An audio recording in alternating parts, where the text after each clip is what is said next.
morning, everyone. Welcome to Financial Insights Unlocked. Okay, so hello and welcome to our first episode of Financial Insights Unlocked. So, the podcast where we delved into the world of finance, uncovering secrets and strategies to help you achieve your financial goals in a business. So, I'm your host, Rick Meren M. Avila, and also with me, my partners. Even though they are not here, but they are the one who are capturing the video and also the one who are making the interview questions. Okay, so and today we have our very special guest joining with us. So welcome to our first episode. Hello, in today's episode, we are thrilled to have with us a distinguished businessman, Sir Winkler Chavez. So with over 4 years of experience in the financial sector, Mr. Aryan Raymar de la Cruz. Hello. And also known for his innovative approaches and insightful analysis in his field. So may I request Sir Winkler Chavez to introduce yourself, sir? How you become a businessman? My name is Winkler Chavez. I am a business owner for, I think, but I guess as a business owner, murag, way back how many years, because I am, ako na ang namahala sa ano ko sa business ng mother. Mayaman. Mayaman talaga. But, ano lang, konti lang.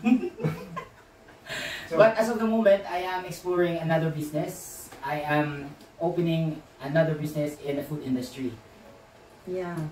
Before, my business family is all about the fabrics, tailoring. So we sew a lot of dresses, formal dresses, barongs, and etc.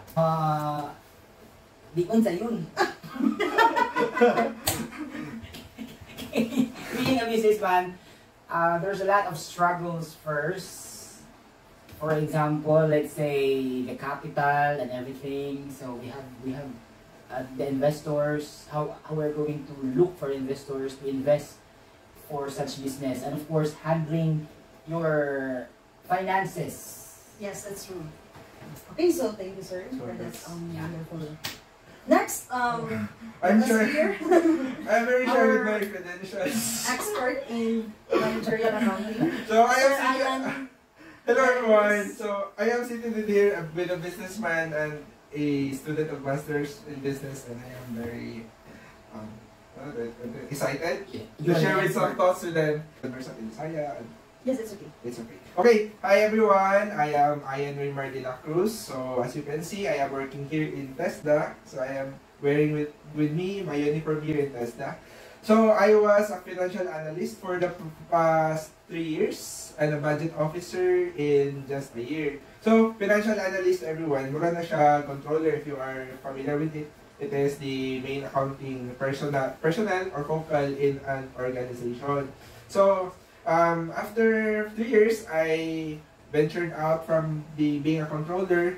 I went to being a budget officer, but at the same time, I am managing also the some of the segments of LNAIS. We have our income-generating projects, diba? Yes. We have our own sets of income-generating projects here in LNAIS. So I am the one managing it, and I will be thoroughly discussing it how I relate it to management accounting later on. I am an accountancy graduate. One of my thoughts was management. Nabagsak ko ng management accounting sa una. Kidding aside. Kidding aside. At first, very humble. Yeah. I don't have the credentials, but then suddenly. Bagsak ko ng management accounting sa una. I have to be very honest. Nabagsak ko sa maestro. But after a semester to that, not just a semester, a summer to that, I spent a whole month studying management accounting in the library. Then I found out nga it's a very interesting topic. And later on, it became my favorite subject. Wow. Yeah, because in management accounting, Manggod, it is something moral. You are not just fixated with the set of rules and guidelines. Management accounting, you are very versatile to that. It is very flexible. you are given the chance to think beyond what is given in the guidelines. No? Then, luckily, no, management accounting, we call it management advisory services from the name itself, management advisory. So, a specific person is giving a task to give advices to the management for services. However, due to the evolution of time with our technologies, artificial intelligence, and the naging automatic siya, naging automatic. ang financial magod karon is nahimo siyang modernized na. Modernized. Then from being management Digitization. digitization. So management from being management advisory services, it became now management service. O, diba yung isa, kasi ang nakagamit ko ito katong last week, I mean, I was a virtual assistant in accounting. Yung BA ka rin, sir. yes, yung app na QuickBooks. Yeah. Okay. So, using QuickBooks. MIS, because we have MIS, so Management Information System, it is now the information system equivalent to the management service. At sa accounting naman, we have AIS or Accounting Information System that is equivalent to the accounting side, the financial accounting side. And that is what is being used by Winkler, our businessman, when you talk about zero. So now, how was the rule of managerial accounting evolved in the digital age? Diba sa ito karon is kanang digitation naman ta. If I may, before I answer the digital part of management accounting, I don't know with the actual practice in business, kay I'm not a businessman. Maybe Winkler can answer that. Pero let's start with how do we differ management accounting and financial accounting first. So now let's discuss management accounting. The basic principles. So I guess it's okay, what are your thoughts when you talk about management accounting? Yes. So I think for me it's all about identifying a measurement. Okay, that's accounting. And of course, interpreting. Right? Yes, identifying the data. Yeah. So when you in say about finances. When you say about management accounting, as compared to financial accounting, it is prospective in nature. When you say management accounting, we look at the future. Okay. When you talk about financial accounting, yes, we talk about projection, budgeting. If you are familiar with it in your topics. Oh my guys, I love enrolling in your class. Business management, masters in business administration. It is one of my goals to become one of the to get a master's degree, especially in business. Okay, let's go back. So into a medic. Okay. So financial accounting, when you talk about financial accounting, it is more of historical data. So what happened? What transpired before? Okay. So another set is management accounting. It does not have any set of given rules that you need to follow. While financial accounting, you need to follow the GAAP. If you are familiar with GAAP, it is the general accounting, a general accepted accounting principle, if I can remember. We have set of rules what to do, how to measure assets, how to measure liabilities, equities. However, in management accounting, we don't set our mind into that guidelines only. Another is that it is more flexible when it comes to reporting. So, makita ni mo, Ate Bay, na atong financial analyst controller pa ko sa NRIS, na ako gina-follow nga mag-submit ko ka ng financial report, financial statement, quarterly, annually, ako monthly, trial balance. Daghan kayo siya gina-follow. Nakay sa mo in business. Yung hinahanap lang is ang report ng financial statement. What is the status of the business? If I can correct. Ang daming. Yes, we have two sides of pros. One thing is, dapat as a businessman, you have a background of accounting. Correct. Then, management accounting, wala siya kanang set of kanang timeline na, dapat mag-submit. You can submit it on daily basis or as the need arise from the management. Kung gusto si boss niyo nga, gain ko kanang data of our projections, mong pila tong sales, for days following months, hindi na ka makatag, depende pa ngayon sa boss. However, financial accounting dapat ang question kasi, you are working on a government. It has a budget in a year. What would be the difference if it will be applied into business? Diba business, naghihintay lang kami ng sales So, pila ang sales? Karoon na day. Pila ang sales? Karoon ng month. So, how would you expound that thing in terms of into the budgeted agency compared to have a business that is relying on the sales? In government, there is already we call it General Appropriations Act. So in GIGA, we have the ceiling as to how much budget we can spend or appropriated in a year. However, in business, we call it flexible budget because we don't have ceilings to that because it depends kung pila ang ato ang needs in that specific period. Yes. So wala kay ceiling, it is flexible.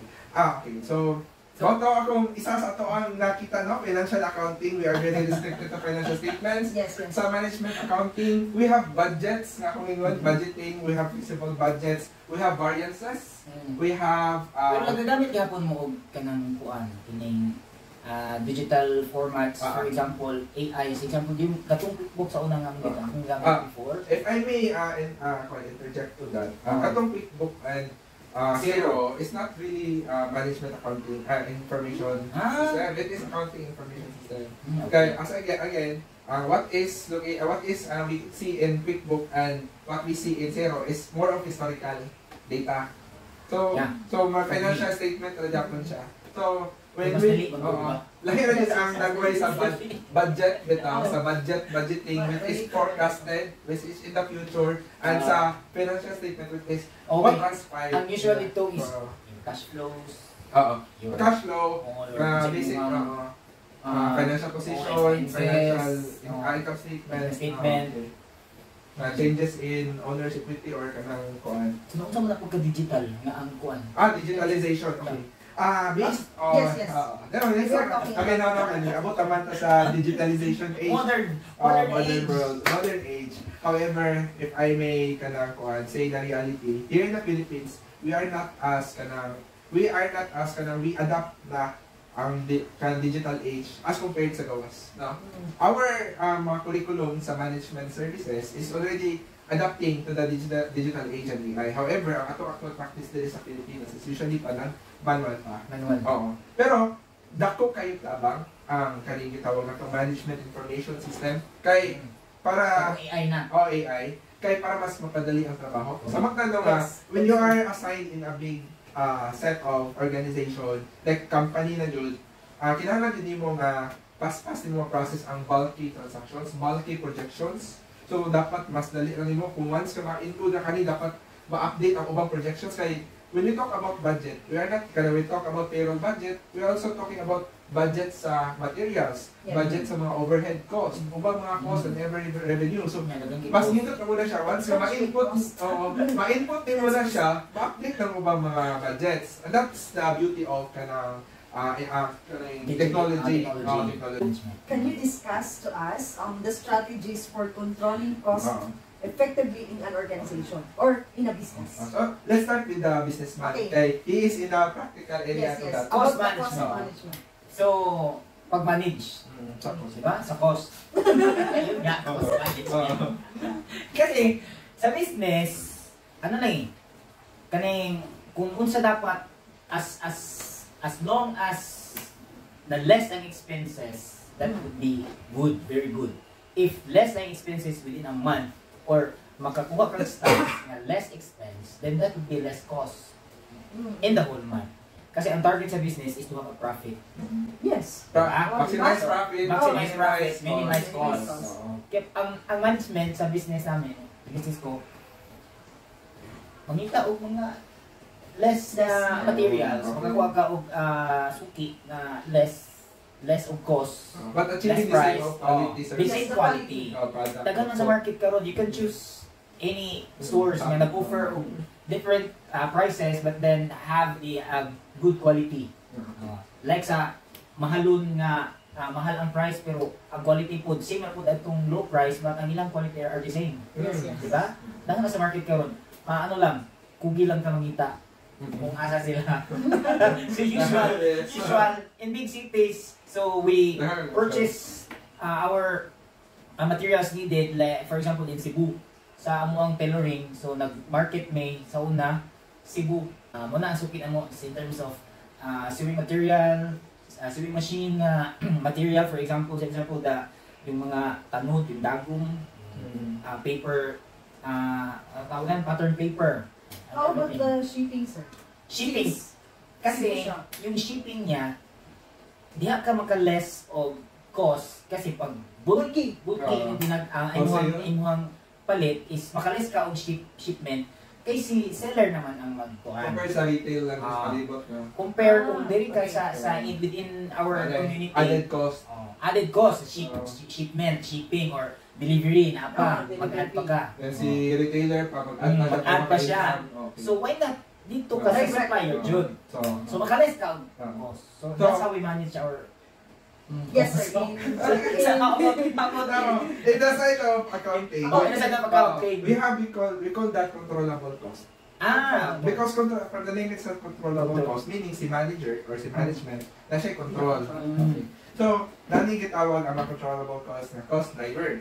So, based on activity, di ba? Cost driver we have like materials, direct labor, overhead cost. Yes. Okay. Yes. So, if you are familiar with it, Yes, we so talk on that when you in our say discussions. direct materials, direct labor, overhead cost, kani sila mag-vary sa depende sa activity.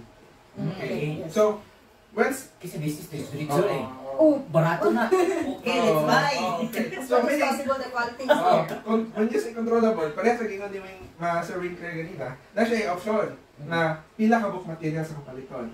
Pila ka book tao, ako may employee para sa akong business. Yes. So, ma-project na niya kung saan yung mga possible costs in the future. And these are relevant costs. Kaya, when you Yes, say irrelevant costs, you have fixed costs. Gano'n, di siya irrelevant because it's fixed.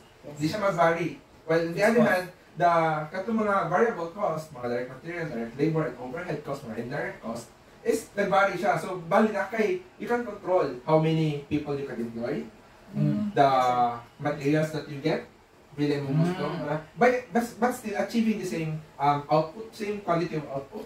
O sa business, nagka-calculate din would may anak. But then, not knowing, actually, hindi mo ko accounting, not knowing there is a proper term for that. Oh, yes. May, Proper time. may proper term. Kasi sa business, diretso lang. Oo. How much is your rate? Okay, can we afford you? Oo.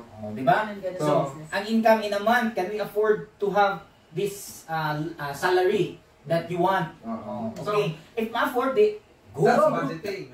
So That's budgeting. So, makita na to, even though the business of Winkler is not very familiar with management accounting, but still, they are employing the same principle of management accounting. That's the principle. Oh, that's budgeting. That's projection. budgeting. So, tanawin mo relevant, nakatulong nag-vary mga materials, mga activity. Kung dili na niya lang taon na ang kanang pila di ako ang renta altogether because the rent is fixed, di ba? Hindi naman siya mag-vary. Mo lang taon ito mag-change. Sa layman's term, kanang kuan sa business, layman's term yan, pagkwinta nga tinamban. Oh.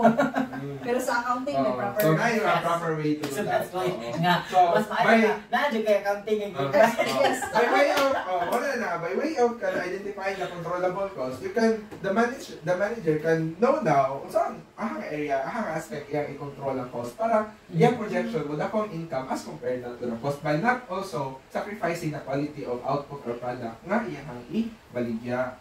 Okay. That's very good, sir. Reliable for that. Now I know. Yeah.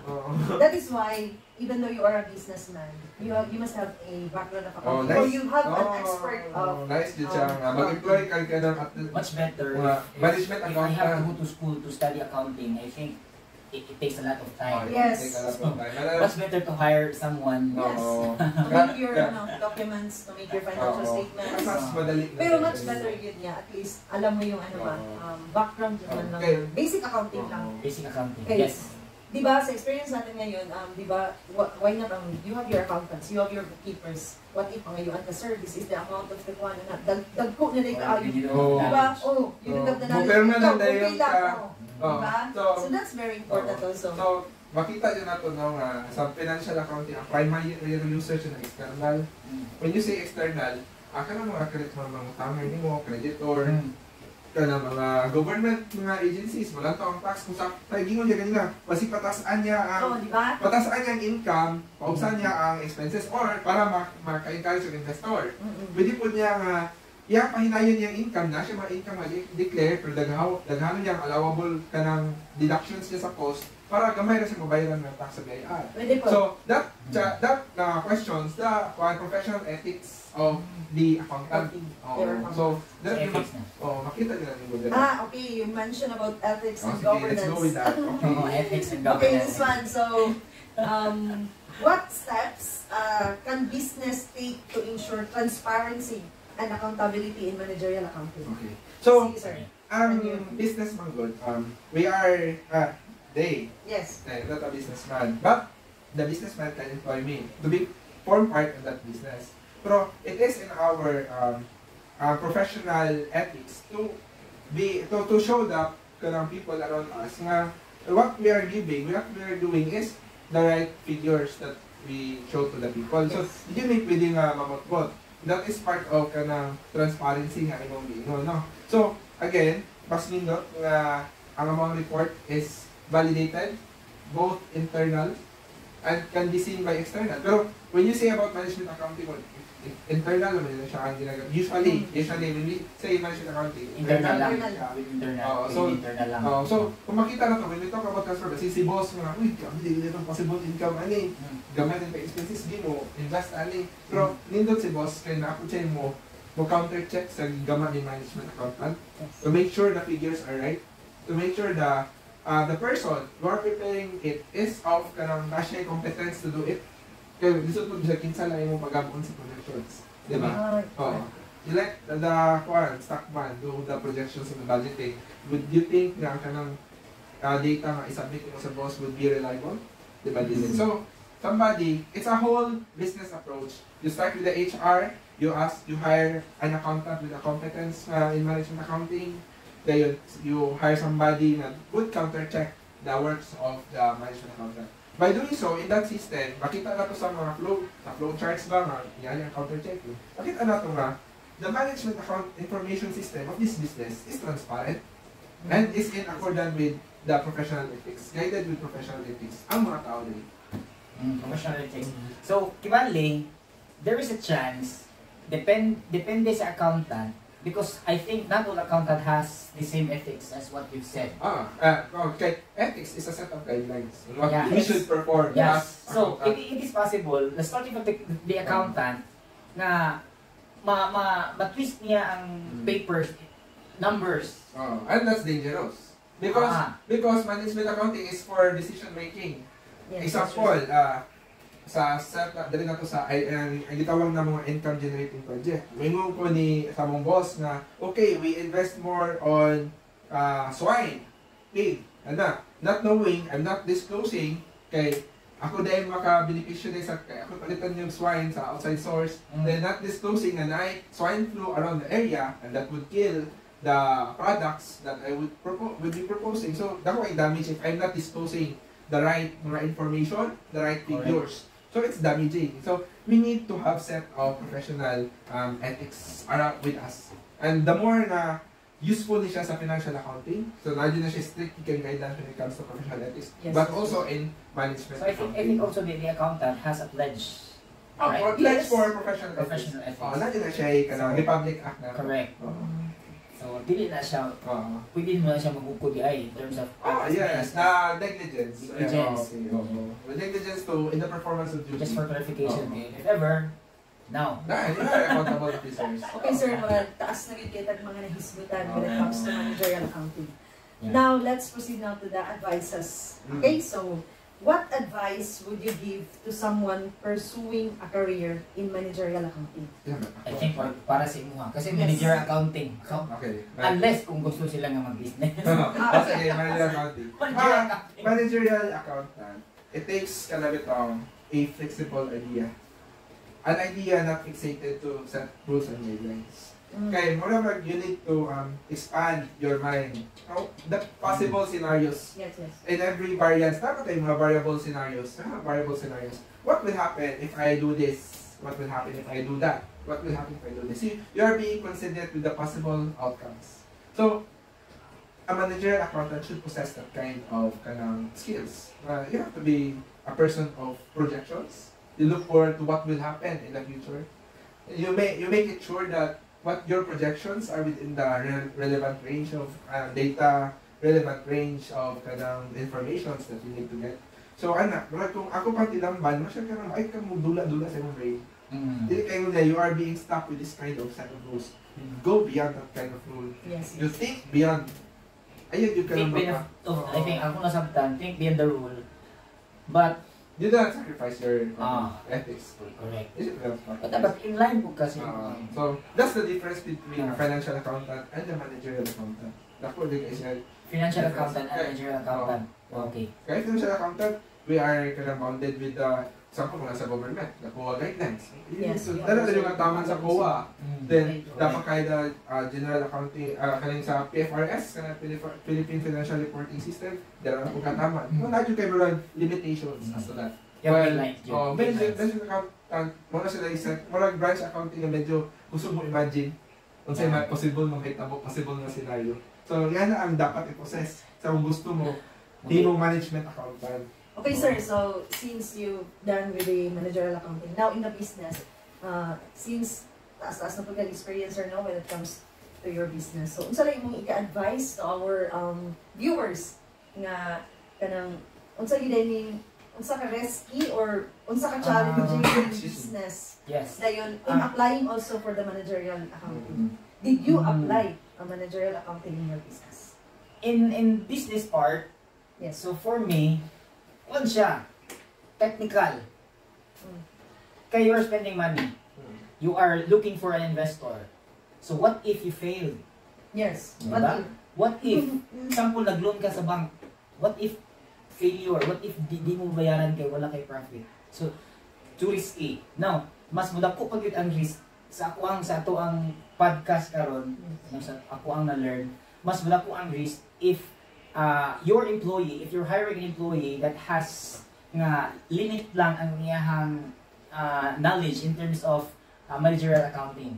So for me as a businessman, I would like to suggest katong mo-open a business to look for a proper person or accountant na kabalo siya sa managerial accounting. Diba? Sa imong ego na siya projection in the future. Able siya. Then also sa gusto mag-business sa inyong gisuggest ako so I should have basic accounting knowledge. Though I have man gamay. Kung gamay nga kay business. Maliit basic. Kaya nakakuha man sa tanong. But basic lang kay katulad mga cash flows. Yes. That's basic. Cash in, cash out. Kasi mura ba na among gina-apply as for the moment. Basta Gcash cash in, cash out. Cash out. Cash flows. O mga expenses. Ganun lang. Pag-balance. Pero mas dali ang balance pagkato ng AI atong gamiton. Yes. Kahit less na lang commit sa High-tech, High-tech, di ba? Mas nindot din na. Ang problema sa Pilipinas, tubig kay ka-adapt. Mas nindot din siya kung maka-adapt. No? Kaya nakatry ko last before, nagkuhan ko sa QuickBooks. Yes. Di gid siya mag-grade gid siya kay di ay dash siya wala na balance kay credit and debit na to kuwang. Sa financial accounting na sa accounting na siya na bilong. Debit credit kuy mo di ay. That's why nga kuan siya kaning advantage po kung nakay-knowledge po sa digital world. Labi na sa mga AI nga panggamit karon for accounting purposes. Okay, so sir, thank you so much for your time and effort. I'm enjoying our podcast. Hopefully, for this short. Next time that episode. Okay, mas ganda po kaya it's entertaining na. Yes, I know the viewers are. We get we learn something. Yes. We get acquired knowledge, and we're enjoying. Yes. We are talking about So, diba? So, thank you for your time and effort for this podcast. It's our pleasure. At least kay nakakuha po kong knowledge na may isa. Dapat nani episode 2. Oh, na episode 2. Guys, Yes. you watch for the episode 2. Let's talk about finances. Hopefully kita niya po nag-invite. Pero mas guys, if na mas tagal. Yes, Oh. mas taas pag experience ko. Pwede. So, hindi siya mapakanungagan na. And keep enjoying Yes. talking about finances. Because again, our topic today is that unlock the Financial Insights Unlocked. Okay. Unlocked? Financial insights unlocked. Now it's unlocked. Once we unlock it, we enjoy Yes. finance literacy. So, okay, viewers, thank you for our guest. See you in our next episode. Hopefully, don't forget to subscribe our YouTube channel, and also keep in touch. Okay, our next episode, let us also invite our experts and our businessmen. Then, basin sa sunod, mag-invite ko ulit another katong taas-taas po the experience when it comes to business. So, that's all for today's podcast or video. So, see you next time. Bye, guys. Bye.